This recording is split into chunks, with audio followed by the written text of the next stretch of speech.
হাদির উপর নৃশংস হামলার সাথে যারা জড়িত তাদের চিহ্নিত করে বিচারের আওতায় আনা হবে জানিয়ে প্রধান উপদেষ্টা অধ্যাপক মোহাম্মদ ইউনূস বলেন, দ্রুততম সময়ের মধ্যে অপরাধীদের গ্রেফতারে আইনশৃঙ্খলা বাহিনী সক্রিয়ভাবে কাজ করছে। হাদির উন্নত চিকিৎসার ব্যয় সরকার বহন করবে বলে পরিবারকে আশ্বস্ত করেন ডক্টর মোহাম্মদ ইউনূস। এর আগে প্রধান উপদেষ্টা অধ্যাপক মোহাম্মদ ইউনূসের সাথে বৈঠক করেছে বিএনপি, জামায়াত ইসলামী ও জাতীয় নাগরিক পার্টির নেতারা। সংকটময় মুহূর্তে জাতীয় ঐক্যের ডাক দেন তারা। রিপোর্ট করছেন ফাহাদ মোহাম্মদ। শুক্রবার দুপুরে ইনকিলাব মঞ্চের মুখপাত্র শরীফ ওসমান হাদিকে হত্যার উদ্দেশ্যে গুলি করে দুর্বৃত্তরা। গুরুতর আহত হাদিকে ঢাকা মেডিকেলে অপারেশন শেষে এভার কেয়ারে চিকিৎসা দেওয়া হচ্ছে। মৃত্যুর সঙ্গে পাঞ্জা লড়ছেন শরীফ ওসমান হাদি। হাদির উপর অতর্কিত এই হামলায় উদ্বেগ জানিয়ে সকালে রাষ্ট্রীয় অতিথি ভবন যমুনায় অন্তর্বর্তী সরকারের প্রধান উপদেষ্টা অধ্যাপক মোহাম্মদ ইউনূসের সাথে সাক্ষাৎ করে বিএনপি, জামায়াত ইসলামী ও জাতীয় নাগরিক পার্টি। সাক্ষাৎ শেষে বিএনপি স্থায়ী কমিটির সদস্য সালাউদ্দিন আহমেদ জানান, হাদির উপর হামলা প্রকৃতপক্ষে বাংলাদেশের উপর হামলা। যারা নির্বাচন চায় না তারাই এই হামলা চালিয়েছে বলেও মন্তব্য করেন তিনি।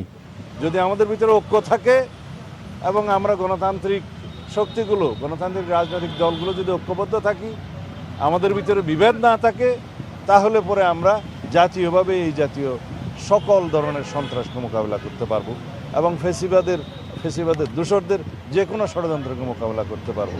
আমরা জানি এই শক্তি দেশের ভিতরেও সক্রিয় এবং দেশের বাইরেও সক্রিয়। আমরা ঘটনার সুষ্ঠু তদন্তের জন্য এবং তড়িৎ ব্যবস্থা গ্রহণের জন্য আহ্বান জানিয়েছি। প্রধান উপদেষ্টার সাথে সাক্ষাৎ শেষে এনসিপির আহ্বায়ক নাহিদ ইসলাম বলেন, হাদির উপর হামলা আওয়ামী লীগের নির্বাচন বিরোধী ছকের অংশ। সম্মতি তৈরি করা হচ্ছে অন্য জায়গায়, কোর্টে তৈরি করা হচ্ছে, মিডিয়াতে তৈরি করা হচ্ছে, বিশ্ববিদ্যালয়ে তৈরি করা হচ্ছে। ফলে এসব জায়গায়, সাংস্কৃতিক জায়গায় তৈরি করা হচ্ছে, এইসব জায়গায় আওয়ামী লীগকে অবশ্যই প্রতিরোধ করতে হবে এবং প্রশাসনিকভাবে আওয়ামী লীগকে আরও বেশি সন্ত্রাসীদের চিহ্নিত করে গ্রেফতার করতে হবে এবং ভারতকে অ্যাকাউন্টেবল করতে হবে। এই তিনটা জায়গায় যদি আমরা কাজ করতে পারি সম্মিলিতভাবে, আমরা মনে করি যে নির্বাচন সম্ভব এবং সুষ্ঠু নির্বাচন স্বার্থে এই তিনটা জিনিস আমাদের অবশ্যই করা লাগবে। এদিকে যমুনায় প্রধান উপদেষ্টার সাথে দেখা করেছেন হাদির পরিবারের সদস্যরা। সর্বোত্তম চিকিৎসা নিশ্চিতের আশ্বাস দিয়ে প্রধান উপদেষ্টা জানান, হাদির উপর হামলাকারীদের দ্রুততম সময়ের মধ্যে গ্রেফতারে কাজ করছে আইনশৃঙ্খলা বাহিনী।